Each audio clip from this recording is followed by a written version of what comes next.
Yo, welcome back, kembali lagi di channel Atwa Hayatu. Bagaimana kabar nakama sekalian? Semoga selalu baik-baik saja. Chapter 1037 yang lalu memberikan kita kejutan yang secara garis besar membahas 3 hal penting. Pertama, perkembangan pertarungan Luffy versus Kaido, di mana Kaido menggunakan mode mabuk untuk bertarung, dan hal itu ternyata bisa meningkatkan hakinya. Lalu kedua, kedatangan Zunisa yang membuat armada pemerintah dunia sangat terkejut. Dan yang ketiga, pembicaraan para Gorosei yang membahas 3 hal utama. Pertama, perkembangan referee, kedua, perkembangan pertempuran Wano, dan yang ketiga adalah identitas buah legenda. Yo, sungguh chapter yang sangat menarik. Lalu kira-kira apa yang akan muncul pada chapter 1038 mendatang? Nah, mari kita berimajinasi tentang hal itu. Kita mulai dari alur utamanya. Setelah chapter lalu alur utama membahas pertarungan Luffy versus Kaido, maka kemungkinan besar alur utama chapter depan akan membahas pertarungan Yonko yang lain, yaitu Big Mom versus Kid dan Law, yang rasanya sudah cukup lama tidak dimunculkan lagi.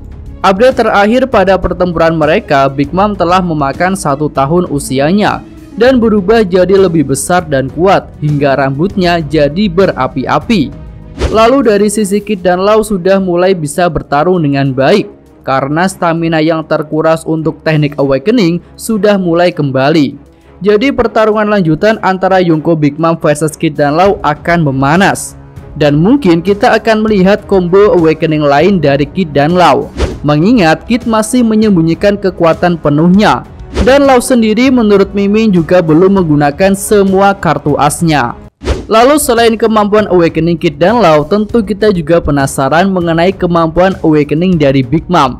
Mengingat Big Mom ini kan pengguna buah Paramecia, yang tentu pada level seorang Yonko harusnya sudah bisa mencapai level awakening. Dan mungkin itu adalah kartu as terakhir Big Mom yang hingga saat ini belum pernah dimunculkan dalam cerita. Oke, kemudian selain alur utama yang akan berpindah ke Yonko lain, ada kemungkinan juga bahwa akan ada pergantian dalam hal menggunakan jurus baru. Jadi karena chapter lalu judulnya adalah teknik terbaru Kaido, maka bisa saja judul chapter depan akan menunjukkan teknik baru Luffy. Entah itu sudah berubah jadi Gear 5 atau Awakening, atau bisa juga hanya sebuah teknik khusus yang digunakan Luffy pada basic modenya saja. Jika kita ingat-ingat, teknik-teknik baru Luffy menggunakan nama Rock yang merupakan salah satu burung mitologi. Tekniknya seperti Red Rocks, Rock Gun, dan Rock Cutling. Jadi mungkin saja di chapter depan Luffy akan menggunakan teknik baru yang tetap menggunakan nama Rock. Oke, selanjutnya mungkin akan ada perkembangan menarik dari pergerakan Zunisa di perairan Wano Kuni. Keberadaan monster raksasa itu tentu akan menjadi penghambat besar bagi armada pemerintah dunia untuk datang ke Wano. Tapi sepertinya di chapter depan kita belum bisa melihat aksi tinju belalai Zunisa. Paling hanya pergerakannya saja yang akan semakin dekat dengan armada pemerintah dunia itu. Lalu posisi Zunisa yang semakin dekat dengan Wano mungkin akan dirasakan oleh Momonosuke dan juga Luffy.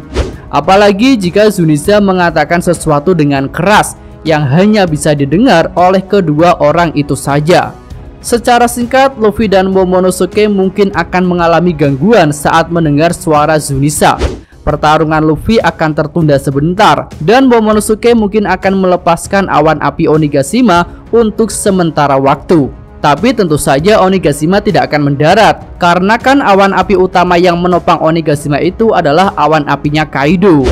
Nah, dari suara Zunisa ini ada hal yang Mimin tunggu-tunggu, yaitu apakah Yori Kozuki bisa mendengar suara itu ataukah tidak. Jika iya, maka kemungkinan besar hukuman Zunisa itu memang berhubungan erat dengan klan Kozuki secara umum.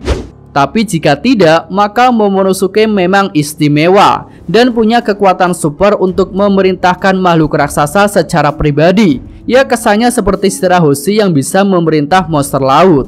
Oke, selanjutnya kita bisa saja melihat kelanjutan misi penangkapan Nico Robin. Mengingat di chapter lalu Gorosei juga menyinggung tentang hal itu.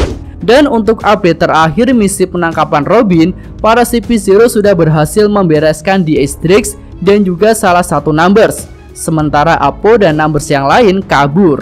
Jadi praktis tidak ada yang bisa menghalangi CP0 ini untuk sampai ke lokasi Robin dan Brook. Ya kecuali jika ada nakama topi jerami lain yang tiba-tiba datang untuk membantu. Misalnya Jinbe yang memang staminanya masih kuat setelah mengalahkan Husu dengan mudah. Lalu jika para CP0 ini berhasil bertemu dengan Robin dan Brook, maka tidak ada pilihan lain bagi kedua orang itu untuk bertarung. Tapi kan sebelumnya Robin dan Brook itu memang sudah siap untuk bertarung. Tapi secara tidak terduga, dua anggota CP0 yang mengejar mereka malah dilahap oleh Kazenbo. Tapi ternyata mereka tidak apa-apa dan bisa melanjutkan pengejaran Robin. Oh iya, ngomong-ngomong tentang Kazenbo, mungkin pergerakannya juga akan sedikit dimunculkan. Ya untuk sekedar update langkahnya saja yang sudah semakin dekat dengan gudang senjata. Lalu pergerakan Kazenbo ini akan terkait dengan beberapa orang yang berhubungan dengannya. Mulai dari Yamato yang memang bertugas untuk mencegah terjadinya ledakan. Lalu ada juga Marco yang sudah terbang untuk mengejar Kazenbo. Dan yang terakhir adalah Orochi yang sedang menantikan kedatangan Kazenbo ke gudang senjata untuk membuat ledakan yang besar. Oke, selanjutnya ada pertarungan ninja terkuat yang lama sekali tidak selesai-selesai. Mimin berharap akan ada beberapa adegan pertarungan sih yang muncul pada duel Raizo versus Fukurokuju itu. Lalu untuk update terakhir, mereka sedang adu mental dan adu jurus pengikat di dalam kastil yang terbakar. Kemudian perkembangan tim Usopp, Nami dan Otama beserta teman-temannya juga sangat mungkin akan muncul.